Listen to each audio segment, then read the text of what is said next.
있냐. 네, 먼저 Next.js의 새로운 기능이라고 해야 되죠. 아직 저희가 안 썼으니까.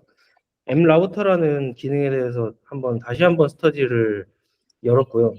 사실 1년 전에 스터디를 했었는데 사실 기능을 안 쓰다 보니까 뭔지 다 까먹었어요. 그래서 다시 한번 너무 중요하기 때문에 스터디를 하고요. 하다 보니까 프론트엔드뿐만 아니라 백엔드나 웹뷰도 연결되어 있는 게 있어가지고 앱 개발자들이라든지 인프라적인 변경점이 꽤나 커가지고 다른 분들도 이 챕터를 들으면 좋은 이유를 이렇게 좀 써놨고요. 양이 많아서 다 하나하나 읊진 않을 거거든요. 중요한 부분만 넘어가고 그 질문 있으시면 해주시면 되고요. 질문은 바로바로 해주시면 돼요. 그냥 말 끊어도 괜찮아요. 그래서 여기 코멘트 이렇게 있는데 이런 것도 한 번씩 열어서 추가 설명해 놓은 거라서 보시면 될 것 같습니다. 그래서 이런 식으로 어떤 프론트엔드의 미래라든지 스택의 미래 아니면은 백엔드나 이런 인프라의 협업, 장애 대응 이런 게 좀 핵심이고요. 먼저 이 리액트라는 기능은 프론트엔드는 당연히 아실 거고 다른 직군도 아마 아실 거예요. 너무 유명해서. 지금의 리액트 말고 이전에 좀 과거를 조금 돌아보고 싶은데 리액트는 보통 2015년쯤에 나왔다고 사실 나온 건 더 먼저지만 좀 대중화된 게 15년 정도가라고 생각이 들고 이때부터 클라이언트 사이드 렌더링 시대가 좀 열렸다고 생각하거든요. 근데 이제 특히나 한국에서의 리액트는 조금 달라요. 프론트엔드라는 직군의 의미를 좀 새롭게 정의했다고 좀 저는 생각이 들어요. 옛날에는 UI 개발자 혹은 웹 디자이너, HTML 언어 개발자, 온클릭, 스트립 이렇게 불렸는데 약간 이때 시점으로 프론트엔드라는 직군이 약간 다시 정의되는 느낌이 들었고요. 그렇게 개발되다가 2017년에 Next.js가 등장했죠. 이때부터 약간 서버 사이드의 시대가 좀 열렸어요. 기존에는 프론트엔드 하면은 브라우저가 다 렌더링 된 뒤에 라이브러리로 JS가 리액트를 실행하는 느낌이었는데 이제부터 좀 달랐어요. 프레임워크가 되면서 서버의 기능까지 포함시켜 버린 거죠. 그래서 렌더링을 서버에서 한 번 시키고 그 다음에 프론트에서 한 번 더 시키는 방법으로 좀 Next.js가 그런 역할을 해줬고요. 그리고 이제 작년부터 서버 컴포넌트라는 기능이 추가되면서 이제 대 서버 시대가 열리게 됐습니다. 사실 이 서버 시대가 열리는 것에 대해서 GitHub 리액트 공식 이슈에서 엄청나게 많은 논란이 있었거든요. 공방이 있었어요. 몇백 개가 있거든요. 이게 좋다, 나쁘다, 해야 된다, 말해야 된다. 근데 결론적으로는 하게 되는 방향으로 되게 됐고요. 리액트의 렌더링은 점점 브라우저에서 서버 쪽으로 대거 이동을 하고 있어요. 이제 예를 들어서 클라이언트는 악조건 상황에서는 잘 렌더링이 안 될 수 있거든요. 특히나 모바일 웹 같은 경우에는 데이터가 부족하거나 QoS 속도 제한이 걸린 상황이라면은 스크립트 하나 로드하는데도 굉장히 오래 걸리거든요. 그래서 악조건 상황이 많은데 비해 서버는 비교적 일관되게 그 서빙이 가능하단 말이에요. 그래서 그런 것들을 서버에서 잘하는 작업들이죠. 그래서 리액트는 결국 JS 라이브러리일 뿐이지만 이 리액트의 기능을 100% 활용하려면 Next.js를 반드시 써야 된다. 그리고 리액트는 이미 프론트엔드의 라이브러리 시장을 평정했고요. 넥스트 또한 대체제가 없어요. 이게 서버 컴포넌트든 새로 나오는 리액트 기능을 쓰려면은 그 기능을 쓸 수 있는 프레임워크는 Next.js밖에 없습니다. 그래서 리액트랑 넥스트는 서로 상호 의존적인 관계고 말씀드렸다시피 리액트의 최신 기능은 Next.js밖에 구현이 불가능합니다. 그래서 프론트엔드 기술 스택이 굉장히 좁아요. 그 대신에 굉장히 깊어졌습니다. 그리고 버셀은 Next.js 만든 곳이고요. 메타는 아시다시피 페이스북이죠. 리액트. 둘 중에 한 군데가 망해도 프론트엔드 진영 기술 스택은 진짜 혼돈이 올 텐데 그럴 리는 없을 것 같아요. 그리고 결과적으로는 서버와 브라우저가 서로 가장 잘할 수 있는 일만 효율적으로 작업을 한다라는 방향으로 계속 발전이 되고 있습니다.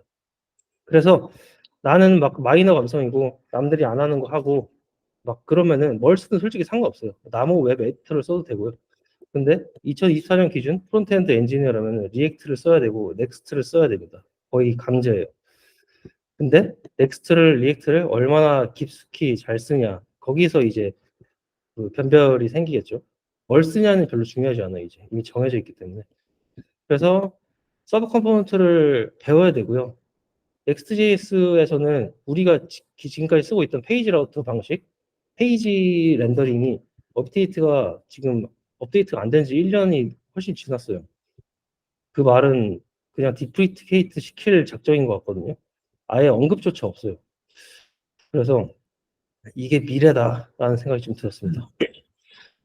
그래서 앞으로 가면 갈수록 넥스트는 서버의 자원을 더 쓸 거거든요.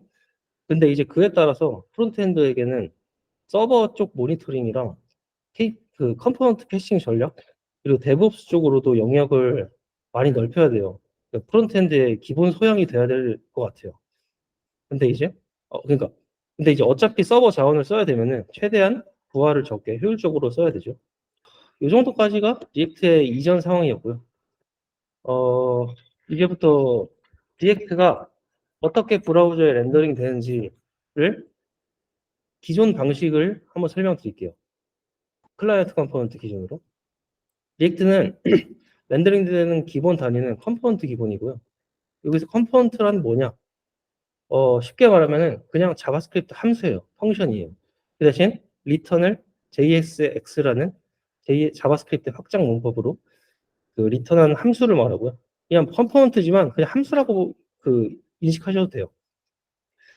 간단한 폼을 예시로 가져왔는데 리액트 문법으로 이건 실제로 우리가 작성하는 코드거든요.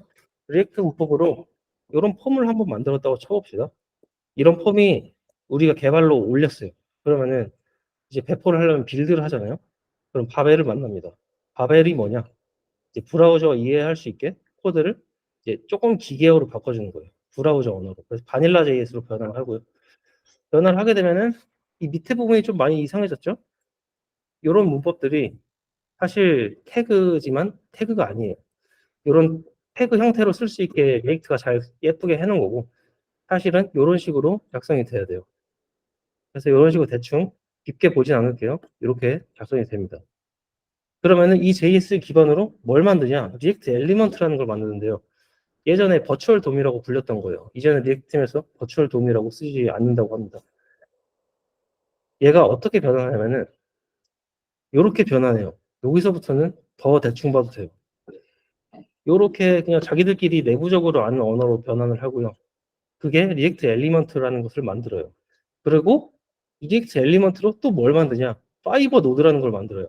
파이버 노드는 또 그 안에서 디프 로직을 하기 위해서 얘를 한 번 더 로우하게 만들어요.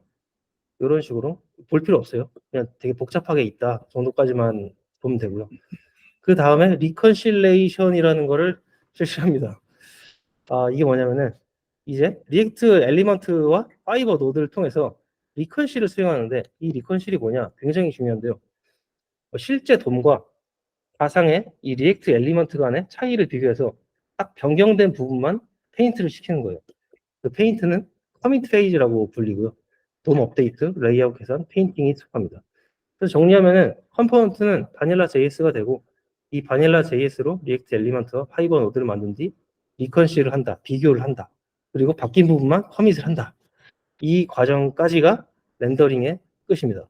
물론 이벤트 연결, 하이드레이션, 이펙트 실행은 많이 남아있지만 그래서 즉 리액트에서 컴포넌트 렌더링을 한다는 것은 이 위의 일련의 과정들이 클라이언트에서만 수행이 되었어요. 그렇기 때문에 클라이언트의 부담이 상당히 많았고요. 리액트가 발전을 하고 기능이 많아지면 말수록 얘네들이 더 느려지겠죠. 이제 여기까지가 클라이언트 컴포넌트 방식이고 기존에는 사실 클라이언트 컴포넌트라고 부르지 않았어요. 그냥 컴포넌트라고 불렀거든요. 근데 왜냐? 이거 하나밖에 없었으니까. 근데 이제 서버 컴포넌트라는 개념이 생겼기 때문에 기존의 컴포넌트는 클라이언트 컴포넌트라는 이름으로 불리게 됐어요. 이거는 공식 문서에서 이렇게 불러달라고 하더라고요. 구분을 해야 되기 때문에. 이런 개념이었고 기존에는 클라이언트에서만 이런 작업이 실행됐다면은 서브 컴포넌트는 말 그대로 서버에서도 저런 작업을 실행한다는 뜻이에요. 한번 읽어볼게요. 서버 컴포넌트, 근데 모든 기술이라는 거는 이제 앞서 있던 기술이 해결하지 못한 문제를 개선하기 위한 방향으로 발전하거든요. 예를 들어서 페이지 라우터 기존 방식에서는 서버와 클라이언트의 경계가 명확히 구분이 돼 있었어요. 그래서 서버 사이드 렌더링이 끝나면 클라이언트로 도착하죠. 그럼 그때부터는 서버와의 연결은 완전히 끊겨요.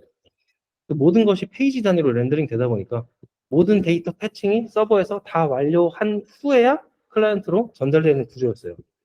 그렇기 때문에 초기 콘텐츠를 보여주는 시간이 꽤 길었죠. 어떤 하나만 먼저 할 수가 없었어요. 모든 API를 다 응답을 기다린 뒤에 렌더링이 되는 그런 문제가 있었죠. 그래서 그거를 해결하기 위해 만들어진 게 바로 서버 컴포넌트고요. 그럼 서버 컴포넌트를 어떻게 사용하냐? HTML 스트리밍이라는 기술로 서버 컴포넌트를 사용하는데 자꾸 어려운 용어들이 나오죠. 뒤에 자세히 또 나와요. 매우 중요합니다. 이게 이제 HTML 스트리밍을 하기 위해 필요한 기술이 서버 컴포넌트다. 그래서 서버 컴포넌트는 스트리밍을 위한 기술이었다.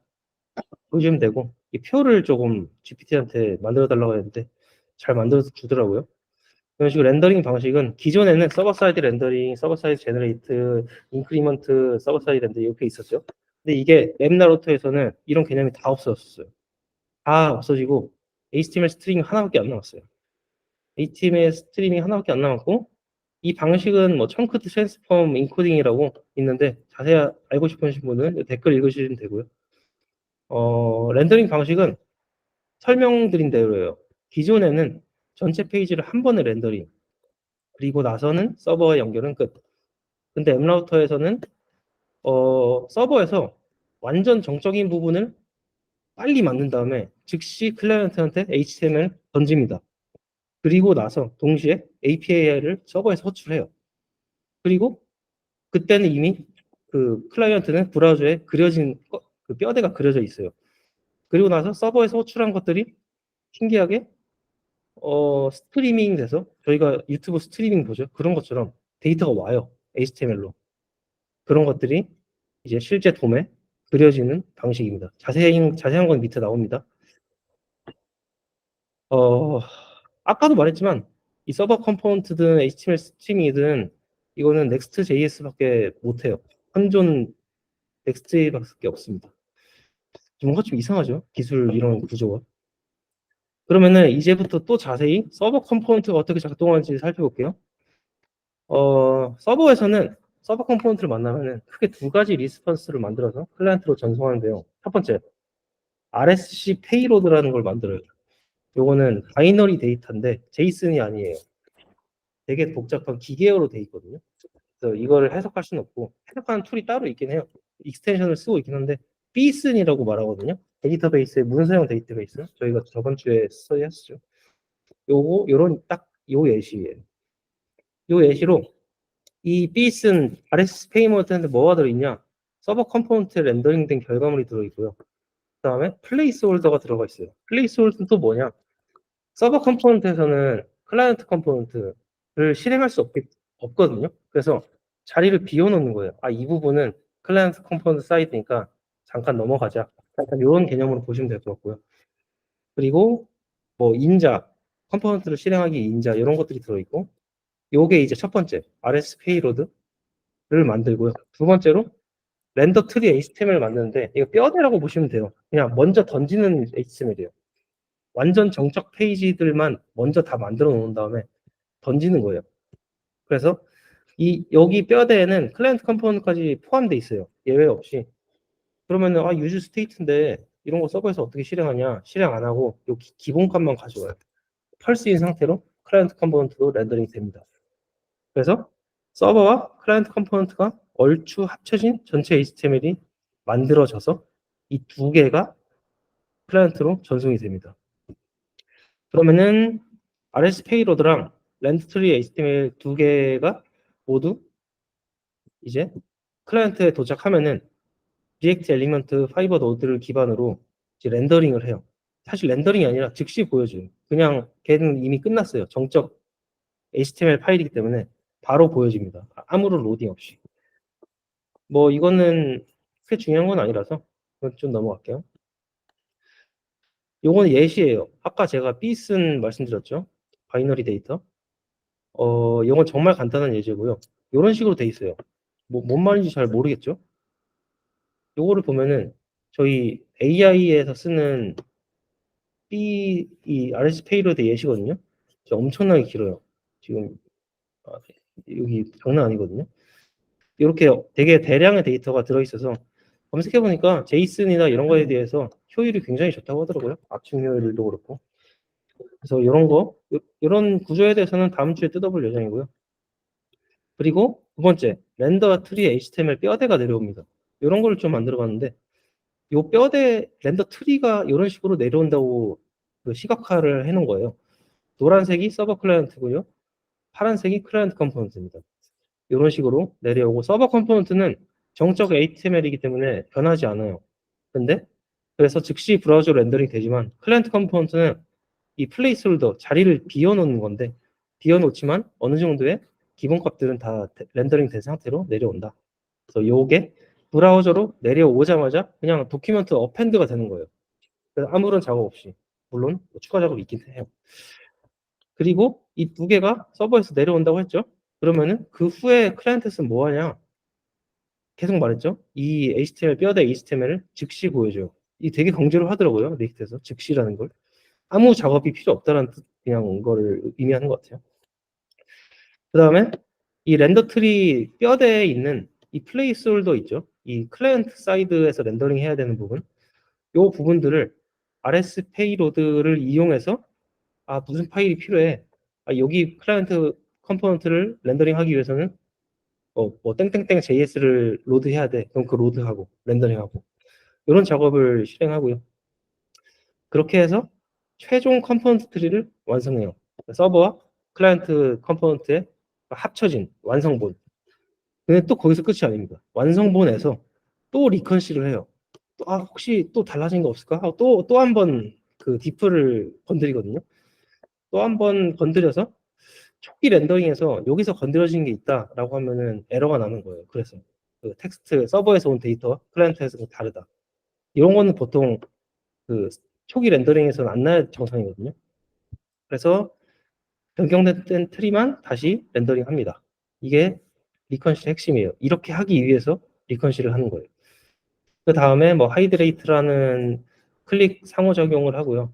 뭐 윈도우 객체를 쓰거나 그런 것들을 위한 거죠. 서버에서는 절대 할 수 없는. 그래서 여기까지 말로 설명을 했는데 아마 잘 이해가 안 될 수도 있어요. 그래서 그림을 좀 그렸습니다. 요게 이제 전통적인 서버 사이드 렌더링을 예시로 든 거고요. 좀 크게. 보시면은 이 메인을 호출하기 위해서 5개의 API가 필요하다고 칩시다. 그러면은 서버에서 5개를 다 기다려야 돼요. 보시면은 API 1이 준비됐어요. 이제 렌더링 합시다. 아직 멀었어요. 아직 2, 4는 5는 시작도 안 했어요. 그러면 1번은 계속 기다리죠. 10초 뒤에 이제 한 놈이 9.4초 걸릴 때까지 나머지는 다 기다리는 거예요. 이렇게 다 되고 9.4초 이후에서야 렌더링이 되는 거죠. 그러면은 서버 컴포넌트는 어떻게 동작할까? 자, 이게 이렇게 가야 되는 거예요. 5개를 호출해야 돼요. 똑같아요. 근데 얘가 엠라우터로 전환되고 서버 컴포넌트가 되면은 아직 호출도 안 했어요. 호출도 안 했는데 그냥 일단 뼈대를 만들어서 클라이언트로 응답을 줍니다. 바로 돌진해요. 아직 시작도 안 했는데. 그러면은 보시면은 이 잔상 남아있죠? 얘 3이 도착했어요. 도착하면 서버에서 온 게 꼽혀요. 얘는 아직 도착 안 했어요. 아직 로딩 중이에요. 선입, 선출, 선렌더라는 개념으로 보시면 돼요. 이게 이따가 또 설명을 드리긴 할 텐데 클라이언트에서 호출하는 게 절대 아니에요. 서버에서 호출한 게 뒤늦게 도착한다는 게 조금 신기한 그, 그 방식이거든요. 그래서 여기까지 보면은 그냥 전통적으로 우리 카테고리 페이지 가면은 렌더링 다 된 다음에 긱스 호출 스켈레톤 뜨잖아요. 그냥 그거 아니야? 라고 생각할 수 있는데 그게 아니라 어 말씀드린 대로 서버에서 호출하는 것이 이어져서 클라이언트에 바로 꼽히는 거예요. 네, 여기서 이 부분이에요. 놀랍게도 저 호출은 서버에서 호출이 이루어지고 있고 브라우저에서 HTTP 통신이 찍히지도 않아요. 네트워크상 찍히지도 않아요. 근데 HTML로 들어와요. 이런 식으로 꼽히게 됩니다. 아직도 이해가 안 될 수 있어요. 또 그림을 제가 그렸어요. 사실 그림 그리기 위해서 이걸 했는데 물탱크로 좀 비유를 많이 하더라고요. 근데 비유만 하는 게 아니라 그 그림을 그려봤어요. 서버 사이드 뭔 말인지 아시겠죠? 덜컹하고 열려요. 물이 다 끝까지 차오를 때까지 브라우저로 쭉 물이 차오릅니다. 근데 스트리밍에는 이 수도꼭지를 열어놔서 데이터가 오는 대로 쪽쪽쪽 들어와서 렌더링이 되는 구조라고 보시면 돼요. 이렇게 되면은 퍼스트 컨텐츠풀 페인트를 정말 압도적으로 높일 수 있거든요. 좀 더 코드 베이스로 좀 설명을 드려볼게요. 보면은 요런 코드가 있다고 봅시다. HTML이니까 다들 아실 거예요. 근데 이제 요게 처음으로 서버에서 전달받은 도큐멘트의 리스폰스예요. 지금 이상한 부분이 한두 개가 아니거든요. 보면은 첫 번째, HTML이 완성되지 않은 상태로 내려왔어요. 진짜 이렇게 내려옵니다. 이런 식으로. 그냥 스크립트에서 끊겨서 내려오죠. 요게 이제 이게 어떻게 렌더링이 되냐? HTML에 자동 파싱 기능이 있다더라고요. 그래서 그 클로징이 안 돼 있으면 자동으로 클로징 시켜주기 때문에 HTML이 잘 보이는 거고, 요거는 이제 트랜스퍼 인코딩, 청크드, 그러니까 스트리밍 방식이기 때문에 이게 가능한 거예요. 얘가 아직 랭스가 나 더 있어, 나 보내줄 거 더 있어 하면은 통로를 열어놓는 거예요. 그렇게 되는 방식이고요. 네, 스트리밍 상태구나 하고 브라우저는 인식하고 통로를 닫지 않고 있는 겁니다. 그래서 데이터가 다 스트리밍이 되고 모든 태그가 다 도큐멘트로 오면은 그때 스트리밍은 종료가 됩니다. 그래서 대략 이런 형태, 최종으로 오는 형태가 이런 형태라고 보시면 되고요. 그러면은 여기서 그 다음 이상한 걸 또 찾아볼게요. 보면은 템플릿 ID B0, S0, P0 이런 게 있거든요. 이런 건 처음 보죠. 이게 뭐냐면은 맨 처음에 이제 설명드렸던 플레이스홀더라는 거거든요. 그러니까 서버에서 이제 완전 아까 엠마가 질문 주셨던 것처럼 완전 병적 HTML은 이런 게 붙지 않아요. 보시면은 여기는 예시가 없구나. 붙지 않는데 서스펜스로 그러니까 스트리밍 되어 오는 비동기 컴포넌트랑 그 다음에 클라이언트 컴포넌트 이 두 개만 플레이스홀더라는 게 붙어요. 얘는 그 말 그대로 서버에서 당장 확정적으로 줄 수 없는 것들이에요. 하드 코딩이 아닌 것들. 걔네들은 플레이스홀더 비워둔 다음에 나중에 스트리밍 이 부분 되게 중요해요. 추후 스트리밍으로 도착한 데이터를 해당 YD와 리플레이스 치환을 시켜줘요. 요 원리를 밑에 자세히 좀 설명드리겠습니다.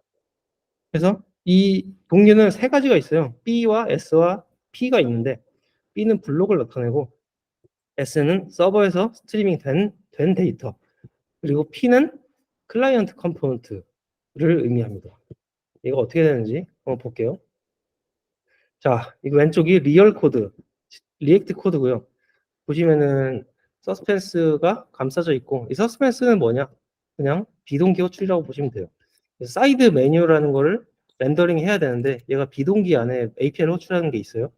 그러면은 얘가 호출하는 동안에 이 H2 사이드 메뉴 로딩 중을 보여줘라 라는 뜻이에요. 간단하죠? 이렇게 두 개가 있고요. 그러면 초기 로딩 시에 어떻게 오냐? 이렇게 옵니다. 저는 서스펜스로 있는 사이드 메뉴 로딩 주가 H2로 오죠.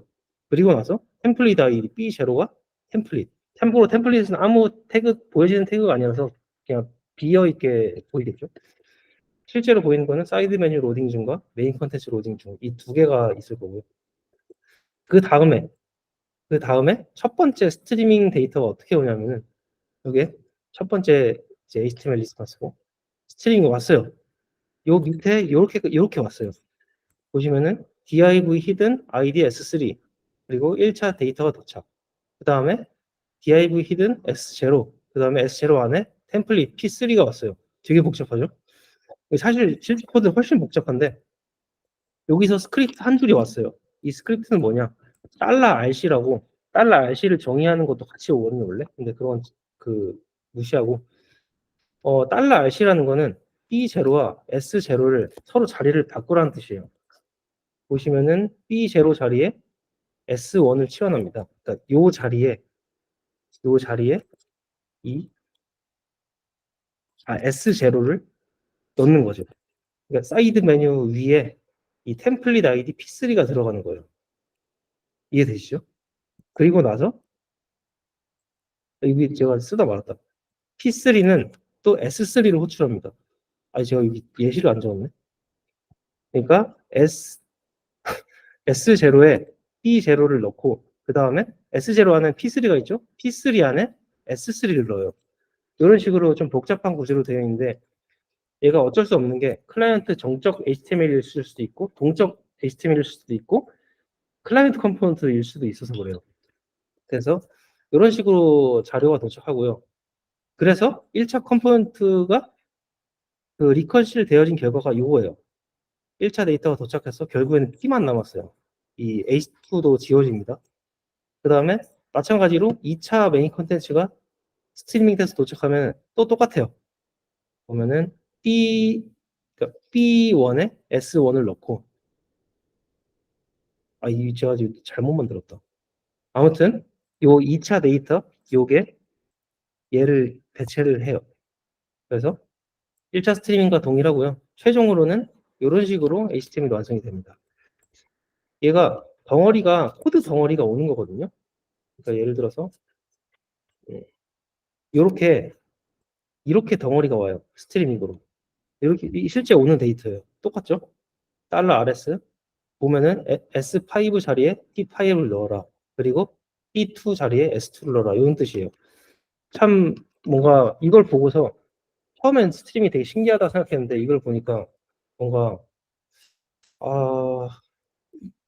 이해가 그렇게 어렵진 않네. 그냥 단순히 그냥 자리를 바꿔주는 거구만 라는 생각이 좀 들었거든요. 이런 식으로 스트리밍 데이터가 와서 최종본으로 완성이 되고 HTML 태그가 닫히면은 모든 서버와의 통신은 끊어집니다. 이렇게 돼서 실제 확 와닿는 예로 좀 말씀드리면은 기존에 저희 지금 카테고리 페이지가 어떻게 되어 있냐면은 실제예요. 이거 실제. 한 개의 동기적 호출이 서버에서 실행되고 그다음에 7개의 비동기 API를 호출하거든요. 얘 8개 최종적으로 8개의 API가 다 호출이 끝나서야지 페이지를 만들어요. 팝필러기스 익숙하죠? 뭐 어쩌고저쩌고 SEO 다 도착한 여기서 끝이 아니에요. 다 브라우저에 도착한 이후에 get gigs를 호출합니다. 기그 40개짜리. 그래서 최종적으로 렌더링 되는 시간이 되게 길어요. 근데 엠라우터로 되면 어떻게 되냐? 카테고리 아이디가 뭐 한글이냐, 뭐 이런 거 제외하고는 일단 HTML 던져요. 바로 렌더링 끝나요. 그리고 나서 스트리밍으로 요 8개가 아니라 9개의 API를 이미 서버에서는 실행하고 있어요. 특히 getGix까지 실행하고 있어요. 그래서 클라이언트에 도착하고 얼마 안 있으면은 서버에서 스트리밍 된 getGix가 도착할 거예요. 이거 타이밍 차이가 되게 심할 거라고 생각이 들거든요. 그래서 만약에 이게 가능하면은 그 전환만 되면은 뭔가 초기 카테고리 페이지의 렌더링 속도를 좀 획기적으로 줄일 수 있을 것 같고 카테고리뿐만 아니라 많은 페이지들을 이런 거를 하고자 나온 기술이라서 이렇게 좀 될 것 같고요. 시간이 이 정도 생각했거든요. 40분? 그 질문을 조금 있으시면은 아무거나 다 괜찮으니까 한번 주시면 좋겠습니다.